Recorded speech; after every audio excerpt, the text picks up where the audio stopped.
Hello students, this is Om sir and you are watching Om's online English classes. Students आज जो है वह 12th class के pros section से पहला chapter Indian civilisation and culture जो कि महात्मा गांधी के द्वारा रचित स्टोरी है वो लेकर के आप लोगों के बीच आया हूँ। इसका पूरा जो है वो हम लोग अध्ययन करेंगे, यानी पूरी स्टोरी हिंदी में बताएंगे आप लोगों को। ध्यान से आप लोग जो है वो इसे सुनेंगे और देखेंगे, क्योंकि आपको पता है कि स्टोरी के बीच से जो है वो काफ़ी सारे ऑब्जेक्टिव्स जो है वो एनुअल एग्ज़ाम में जो है वो पूछे जाते हैं। तो जितने अच्छे ढंग से आप लोग स्टोरी को जो है वो पढ़ेंगे समझेंगे, उतनी कम मेहनत आपको जो है वो ऑब्जेक्टिव्स याद करने में करनी होगी, क्योंकि स्टोरी अगर आपको याद रहता है तो ढेर सारे ऑब्जेक्टिव्स जो है वो स्वतः आप लोगों को याद हो जाएंगे। तो आइए स्टोरी को स्टार्ट करते हैं। सबसे पहले ये जान लीजिए कि जो सबसे पहला ऑब्जेक्टिव जो है वो सारे प्रोज या फिर पोइट्री सेक्शन से पूछा जाता है, वो ऑथर के नेम को लेकर के पूछा जाता है। तो इंडियन सिविलाइजेशन एंड कल्चर, ये जो है वो स्टोरी जो है, इसके ऑथर जो है वो महात्मा गांधी हुए। यानी सबसे पहले जो है वो इसके ऑथर के नेम से जो है वो क्वेश्चन आप लोगों को जो है वो आने वाला है। तो आप लोग इसे जो है वो ध्यान रखें कि इनके ऑथर का नाम जो है वो महात्मा गांधी होगा। और इसके अलावा स्टोरी के टाइप को लेकर के जो है वो क्वेश्चन पूछा जाता है कि इंडियन सिविलाइजेशन एंड कल्चर जो है वो क्या है। Indian civilisation and culture is और एन डैश। अब ऑप्शन में आपको जो है वो दिया हुआ रहेगा स्पीच, क्या यह भाषण है, या फिर शॉर्ट स्टोरी,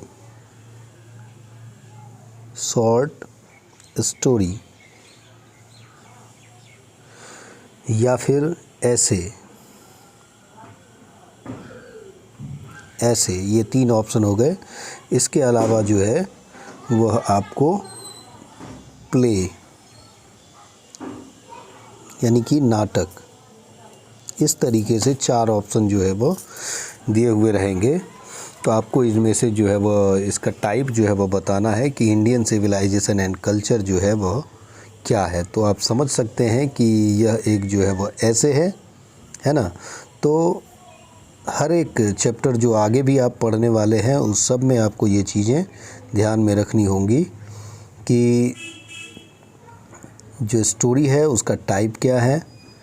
तो स्टोरी को अब स्टार्ट करते हैं।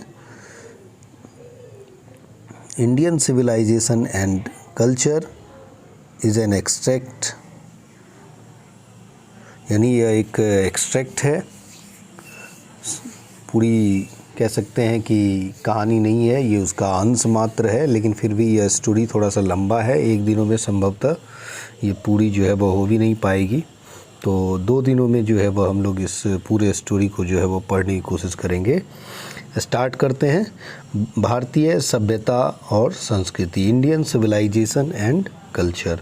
Mohandas Karamchand Gandhi, popularly known as Bapu और the father of the nation. यानी मोहनदास करमचंद गांधी, जिनका जन्म 1869 में हुआ था और उनकी मृत्यु जो है वो 1948 में हुई थी। तो ये ईयर भी आप लोग याद रखेंगे। लाइफ स्पेन इनका जो है वो 1869 से 1948 है। 1948 में इनकी हत्या हुई थी। पॉपुलरली नाउन एज बापू, और इनको लोकप्रिय रूप से बापू के नाम से हम लोग जानते हैं। तो ये जाने जाते हैं लोकप्रिय रूप से किस नाम से, बापू के नाम से या फिर फादर ऑफ द नेशन के नाम से। तो इससे भी ऑब्जेक्टिव्स जो है वो आप लोगों को आएगा कि मोहनदास या फिर Mahatma Gandhi was popularly known as dash. अब उसमें बापू ऑप्शन में रहेगा तो आपको जो है वो बापू जो है वो ऑप्शन में चुनना है। तो या फिर फादर ऑफ द नेशन भी जो है वो ऑप्शन में रह सकता है। तो आपको इस दोनों में से ये चीज़ें याद रखनी है ऑब्जेक्टिव्स के लिए। Was more a spiritual leader than a politician, यह भी लाइन जो है वो काफ़ी इम्पॉर्टेंट है, इसको ध्यान से देखेंगे कि वो जो है वह ज़्यादा जो है वह मतलब कह सकते हैं आध्यात्मिक नेता थे एक राजनीतिज्ञ की तुलना में, यानी कि was more a spiritual leader than a politician, यानी एक राजनीतिज्ञ से ज़्यादा वो क्या थे, एक स्पिरिचुअल लीडर थे, यानी कि आध्यात्मिक। स्पिरिचुअल का अर्थ होता है आध्यात्मिक, तो आध्यात्मिक नेता थे। He successfully used truth and non violence, उन्होंने काफ़ी सफलतापूर्वक जो है वह ट्रूथ और नॉन वायलेंस यानी सत्य और अहिंसा का जो है वह उन्होंने इस्तेमाल किया as the chief weapon against the British rule, यानी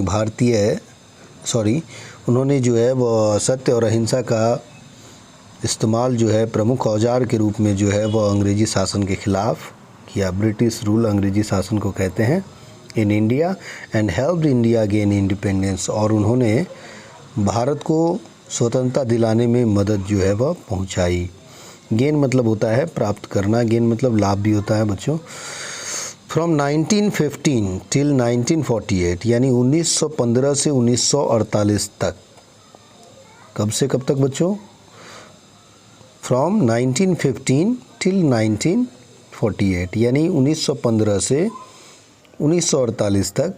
ही कम्प्लीटली डोमिनेटेड इंडियन पॉलिटिक्स, उन्होंने पूर्ण रूप से भारतीय राजनीति पर दबदबा जो है वो कायम रखा, लाइमलाइट में रहे, काफ़ी चर्चा में रहे, यानी इनके जैसा कोई दूसरा नेता उस समय नहीं थे, और ये काफ़ी चर्चित नेता थे, काफ़ी लोकप्रिय नेता थे, यानी डोमिनेटेड इंडियन पॉलिटिक्स, भारतीय राजनीति पर इसका काफ़ी दबदबा था। He died at the hands of का अर्थ हो गया के हाथों, यानी वो मरे कैसे? At the hands of a fanatic, यानी एक सनकी के हाथों मरे। सनकी या पागल कहते हैं फैनेटिक को, ल्यूनेटिक भी कहते हैं पागल को। तो ये एक फैनेटिक के हाथों, जिनका नाम आप लोग शायद जानते होंगे, नाथूराम गोडसे उनका नाम था, और उन्होंने 30 जनवरी को जो है वो इनकी हत्या कर दी, राजनीतिक हत्या कर दी, एसेसिनेट कर दिया। 1948 में इनकी मृत्यु हुई, तो ये भी याद रखेंगे आप, 30 जनवरी 1948 को इनकी मृत्यु हुई थी। हिज ऑटोबायोग्राफी ध्यान दीजिएगा, बहुत ही इम्पोर्टेंट शब्द है। ऑटोबायोग्राफी कहते हैं खुद के द्वारा लिखी गई जीवनी को, यानी खुद के द्वारा लिखी गई स्टोरी, अपने जीवन के ऊपर लिखी गई स्टोरी को हम लोग ऑटोबायोग्राफी कहते हैं, जबकि किसी और के द्वारा किसी के जीवन के ऊपर लिखी गई स्टोरी को हम लोग केवल बायोग्राफी कहते हैं। तो ऑटोबायोग्राफी और बायोग्राफी में फ़र्क है, क्योंकि इन्होंने खुद अपनी जीवनी लिखी थी, इसलिए इनको हम लोग ऑटोबायोग्राफी कहेंगे। और इसका नाम था माय एक्सपेरिमेंट्स विद ट्रूथ, यानी कि सत्य के साथ मेरा सत्य के साथ प्रयोग, ये जो है वो इनकी आत्मकथा का नाम है। तो इससे भी ऑब्जेक्टिव्स आएगा कि महात्मा गांधीज़ autobiography is known as,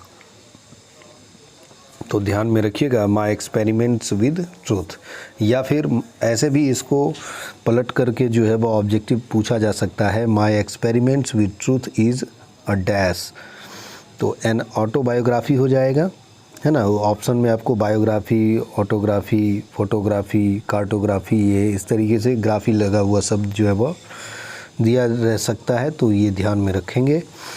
and the numerous articles, numerous का अर्थ होता है अनगिनत, अनेक, असंख्य कह सकते हैं, जो आर्टिकल्स उन्होंने लिखे, that he wrote for young India. Young India एक पत्रिका का नाम था बच्चों, जो कि उस समय में वो चलता था। तो यंग इंडिया पत्रिका थी जिसमें कि वो आर्टिकल्स भी लिखते थे, संपादकीय भी लिखते थे, लेख भी लिखते थे। And the speeches that he delivered, और जो इस भाषण उन्होंने जगह जगह जो है वो दिए ऑन डिफरेंट ओकेजन्स, यानी अलग अलग अवसरों पर, रिवील हिम, वो उसे उजागर करते हैं। Not only as an original thinker, न केवल एक सच्चे विचारक के रूप में, but also as a great master of chaste idiomatic English, यानी मुहावरेदार अंग्रेजी, और कह सकते हैं कि मुहावरेदार अंग्रेजी के एक विशुद्ध जो है वह कह सकते हैं ज्ञाता के रूप में उनको जो है वह उजागर करते हैं। उनके द्वारा जो दिए गए भाषण हैं, उनके द्वारा जो लिखे गए आर्टिकल्स हैं, और जो उनकी आत्मकथा है, यानी अपने आर्टिकल्स में, यानी अपने लेखों में, अपने जो है वो ऑटोबायोग्राफी में और अपने भाषणों में वो इडियोमैटिक इंग्लिश यानी मुहावरेदार इंग्लिश का प्रयोग जो है वह करते थे। इन द फॉलोइंग एक्सट्रैक्ट, ये जो निम्नलिखित कह सकते हैं कि अंश है। एक्सट्रैक्ट का अर्थ यहाँ पर अंश है, चूँकि ये गद्य का अंश है तो गद्यांश भी कह सकते हैं इसे। वैसे एक्सट्रैक्ट क्रिया के रूप में जब यूज़ करते हैं तो उसका अर्थ जो है वो निचोड़ना भी होता है, जैसे रस निकालते हैं हम लोग किसी भी फल से।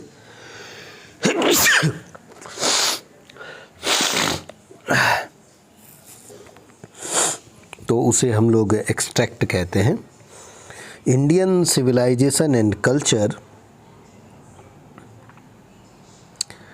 Gandhi ji talks about the sound foundation of Indian civilization, यानी ये जो कह सकते हैं अंश है इंडियन सिविलाइजेशन एंड कल्चर का, जिसमें गांधी जी जो है वह भारतीय सभ्यता के मजबूत नींव के बारे में बात करते हैं। साउंड फाउंडेशन का अर्थ यहाँ पर मजबूत नींव से है। साउंड का अर्थ यहाँ ध्वनि मत समझिएगा, क्योंकि साउंड का कई सारा जो है वो इडियोमैटिक प्रयोग होता है, जैसे साउंड स्लीप, गहरी नींद, साउंड स्लीप, साउंड बिहेवियर यानी कि अच्छा व्यवहार। ठीक उसी प्रकार साउंड फाउंडेशन का मतलब हुआ एक मजबूत नींव, जो भारतीय सभ्यता की मजबूत नींव है, उसके बारे में गांधी जी जो है वो इस इंडियन सिविलाइजेशन एंड कल्चर के माध्यम से बात करते हैं।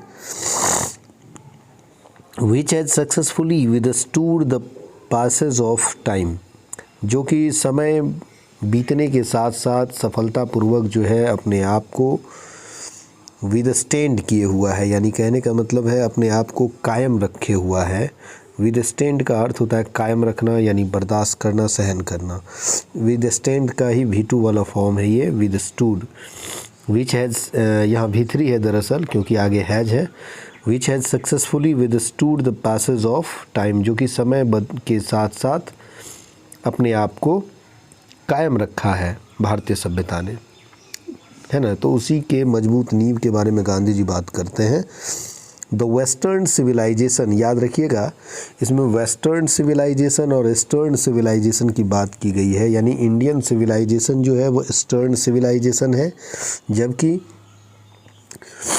पश्चिमी देशों की सभ्यता को वेस्टर्न सिविलाइजेशन कहा गया है। तो इन्हीं दोनों सिविलाइजेशन के बीच में क्या डिफरेंस है, उसको जो है वो डिफरेंशिएट करने की कोशिश गांधी जी के द्वारा की गई है। यही इस स्टोरी का कह सकते हैं कि मेन सोल है। तो इस पर आप काफ़ी सारे क्वेश्चंस इस पर आ सकते हैं, तो इसको ध्यान में रखेंगे। The western civilization which has the tendency to privilege materiality, तो इस चीज़ को याद रखेंगे कि वेस्टर्न सिविलाइजेशन जो है इसकी टेंडेंसी, इसकी प्रवृत्ति है प्रिविलेज करने की, यानी बढ़ावा देने की, विशेषाधिकार देने की। किस चीज़ को? मटेरियलिटी को, यानी कि भौतिकवाद को। मटेरियलिटी कहते हैं भौतिकवाद को। भौतिकवाद का मतलब हो गया आधुनिक सुख सुविधाओं से। तो जो वेस्टर्न सिविलाइजेशन है उसकी टेंडेंसी है किस चीज़ को ज़्यादा तवज्जो देने की? तो जो आधुनिक सुख सुविधाएं हैं उन चीज़ों को बढ़ावा देने की। Can not match the Indian civilization, और वो भारतीय सभ्यता की बराबरी नहीं कर सकता। That elevates the moral being, जो कि नैतिकता को बढ़ावा देता है, नैतिकता को एलिवेट करता है, यानी ऊपर उठाता है, यानी कि नैतिकता पर बल देता है। तो ये जो है वो इंट्रोडक्शन हुआ गांधी जी के बारे में। काफ़ी सारे क्वेश्चंस इससे आ सकते हैं, है ना। तो इसे आप ध्यान में रखेंगे और जो स्टोरी है अब वो आगे जो है वो स्टार्ट करते हैं।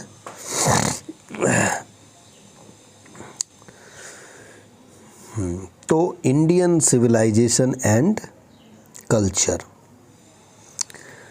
अब देखिए पहला जो पैराग्राफ है इसमें गांधी जी कहते हैं I believe that the civilization India has evolved is not to be beaten in the world. यानी मैं मानता हूँ कि जो सभ्यता भारत ने इवॉल्व की है यानी विकसित की है, is not to be beaten in the world, यानी वो दुनिया में कहीं भी पराजित होने वाला नहीं है, यानी उसकी दुनिया में कहीं काट हो नहीं सकती है। ऐसी सभ्यता भारत ने विकसित की है। नथिंग कैन इक्वल, कुछ भी बराबरी नहीं कर सकता है the seeds sown by our ancestors. Ancestors कहते हैं हमारे पूर्वजों को, फोर फादर्स को हम लोग एंसेस्टर्स कहते हैं। तो जो सीड्स उन्होंने सो की थी यानी बोया था, जो बीज उन्होंने बोया था। अब बीज यहाँ पर जो है वह खेती करने से तात्पर्य नहीं है, यहाँ पर बीज बोने का तात्पर्य है कि जो गुण, जो विशेषताएं, जो कह सकते हैं कि जीने का तरीका उन्होंने जो है वो सुझाया था, है ना, दुनिया को, उसी की तरफ इशारा है कि उनके द्वारा जो बोया गया बीज था उसकी बराबरी जो है वह कोई चीज़ नहीं कर सकती है। रोम वेंट, अब यहाँ देखिए रोम वेंट का क्या तात्पर्य है। रोम वेंट का तात्पर्य है कि रोम की सभ्यता चली गई, मिट गई। रोम आप जानते हैं इटली के बारे में जानते होंगे, इटली की राजधानी है रोम। तो रोम जो है वो, रोम की सभ्यता चली गई। ग्रीक, जिसको यूनान के नाम से या ग्रीस भी कहा जाता था, यूनान के नाम से आजकल हम लोग जानते हैं, एथेंस इसकी राजधानी है। तो Greek shared the same fate, यानी कि ग्रीक का भी भाग्य वही हुआ। फेट कहते हैं भाग्य को, इस चीज़ को ध्यान से नोटिस करेंगे कि फेट जो है वह भाग्य को कहते हैं, ठीक है। तो Greek shared the same fate, यानी ग्रीक का भी वही हाल हुआ, वही हश्र हुआ। The might of the Pharaohs was broken. Pharaohs यहाँ पर कहा गया है मिस्र यानी इजिप्ट के रूलर्स को, राजाओं को, शासकों को। तो ये भी आपको जो है वो ऑब्जेक्टिव्स में आ सकता है कि फेरोज वर डैश ऑफ इजिप्ट, तो किंग हो जाएगा। तो मिस्र के राजाओं को फेरोज के नाम से जाना जाता था। The might of the Pharaohs was broken, यानी उनकी शक्तियाँ भी छीन हो गई, टूट गई। जापान हैज़ बिकम वेस्टर्नाइज्ड, और जापान भी जो है वो पश्चिमीकृत हो गया, यानी पश्चिमी सभ्यता को अपना लिया, यानी वेस्टर्नाइज्ड हो गया, ठीक है। Of China nothing can be said, चीन के बारे में तो कुछ कहा ही नहीं जा सकता है। चीन की सभ्यता के बारे में तो कुछ कहा ही नहीं जा सकता है। इतने ये अपनी चीज़ों को सीक्रेट रखते हैं, अपने सभ्यता की जानकारी जो है वह लोगों को रिवील नहीं करते हैं, तो इसलिए चीन के बारे में तो कुछ कहा ही नहीं जा सकता है। बट इंडिया इज़ स्टिल, लेकिन भारत अभी भी समहाउ और अदर, किसी न किसी तरीके से भारत जो है अभी भी क्या है, किसी न किसी तरीके से साउंड एट द फाउंडेशन, यानी इसकी नींव जो है अब तक मजबूत है। The people of Europe learned their lessons from the writing of the men of Greek और Rome.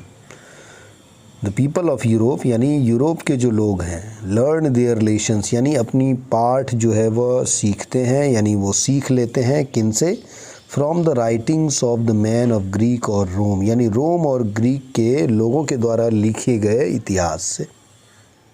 Which exist no longer in their former glory, जो कि खुद जो है वो अपने पुराने वैभव में नहीं है, उनकी जो ग्लोरी यानी गरिमा है वो पहली जैसी नहीं है।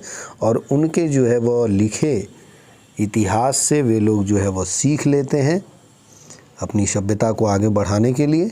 इन trying to learn from them, और उनसे सीखने के क्रम में, उनसे सीखने की कोशिश में, द यूरोपियंस इमेजिन यानी यूरोपीय लोग जो है वह कल्पना करते हैं that they will avoid the mistakes, कि वे लोग जो है उन गलतियों को अवॉइड करेंगे, यानी वे गलतियां नहीं दोहराएंगे जो ग्रीक और रोम ने की थी। यानी कि ग्रीक और रोम से ही सीखेंगे भी, सीख भी लेंगे ग्रीक और रोम से भी, और ये भी जो है वो कोशिश करेंगे कल्पना करने का कि जो गलतियां करके उन्होंने अपनी सभ्यता का अंत कर लिया वो गलती हम नहीं करेंगे। Such is their pitiable condition, ऐसी उनकी दयनीय स्थिति है। यानी सीख लेने के लिए भी उन्हें अगर मिला तो एक ऐसा देश या ऐसे लोग मिले जिनकी सभ्यता का खुद अंत हो गया है। आप समझ सकते हैं कि ऐसी उनकी दयनीय स्थिति है यूरोपियन लोगों की। दूसरे पैराग्राफ में पर आते हैं। In the midst of all this, इन सब के बीच, in the midst of all this का अर्थ हो गया इन सब के बीच, इंडिया रिमेन्स इमूवेबल, यानी भारत जो है वो अडिग है। इन सब के बीच भारत जो है वो अडिग है, अटल है। And that is her glory, और यही इसकी जो है वह गरिमा है, भारत की गरिमा है।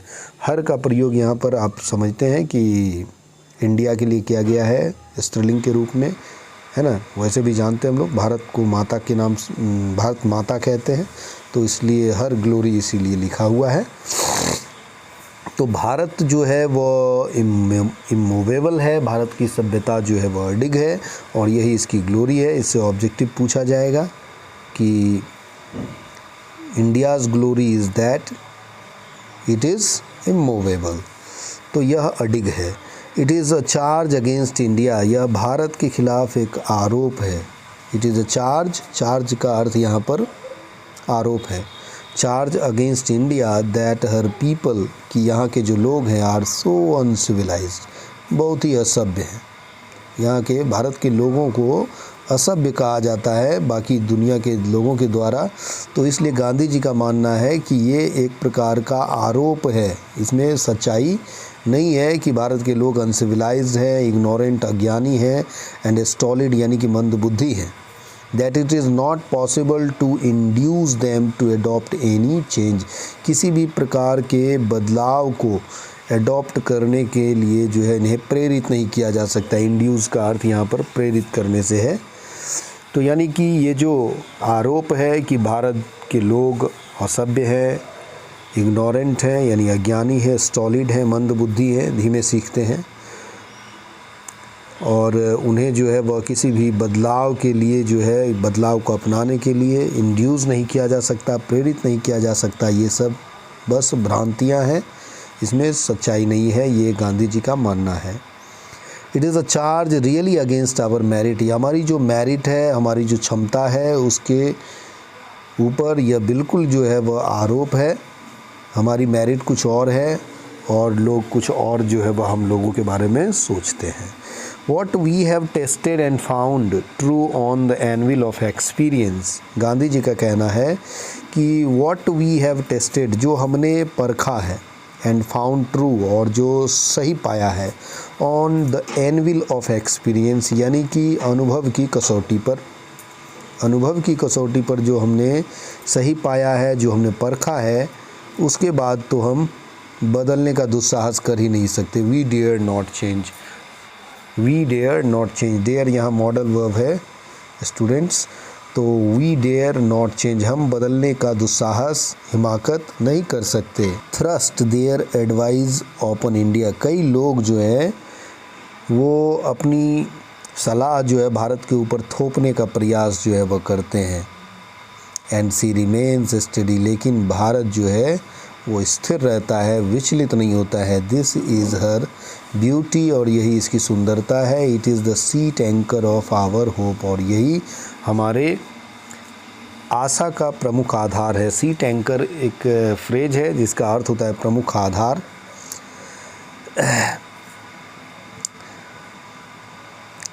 अब आगे जो है वो देखिए, अगला जो पैराग्राफ है वो क्या कहता है।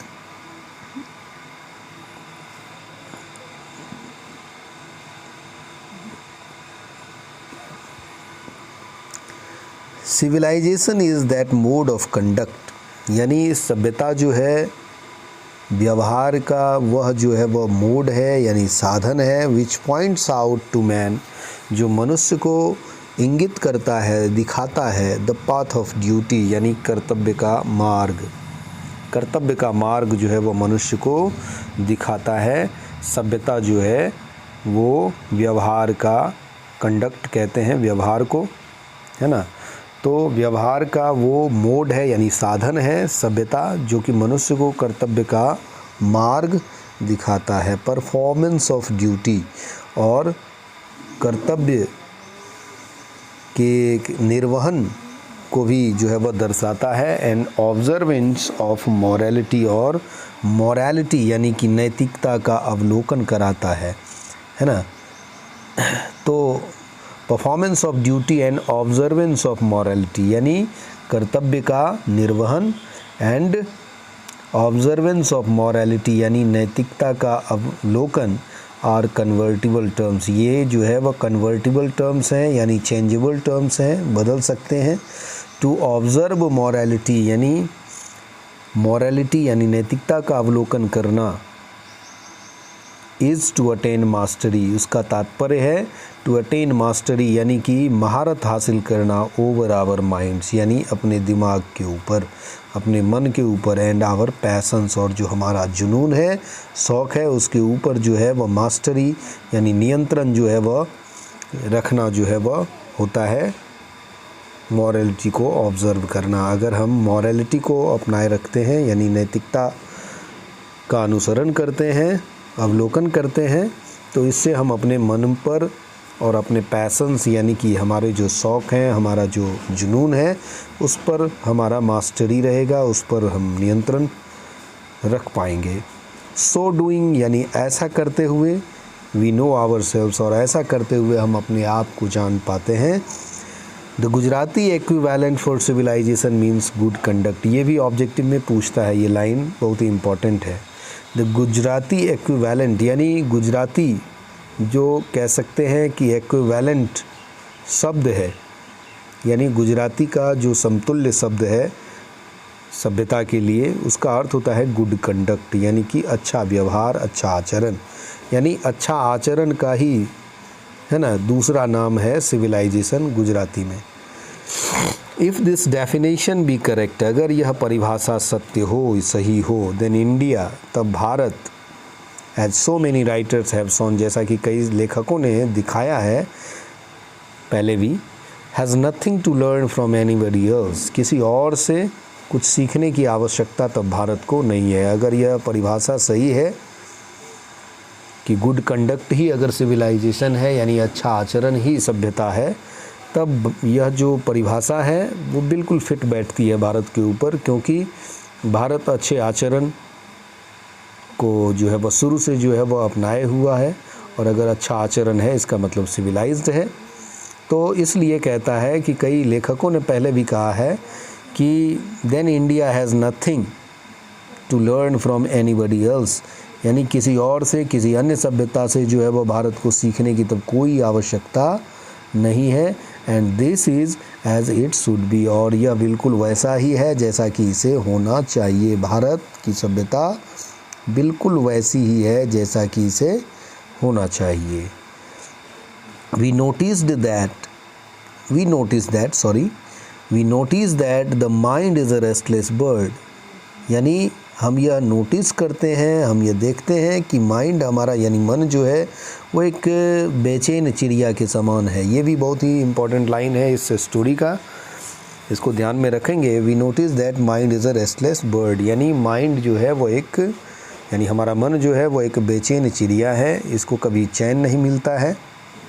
The more it gets the more it wants, यानी जितना अधिक इसको मिलता है उतनी अधिक इसकी चाह बढ़ती जाती है।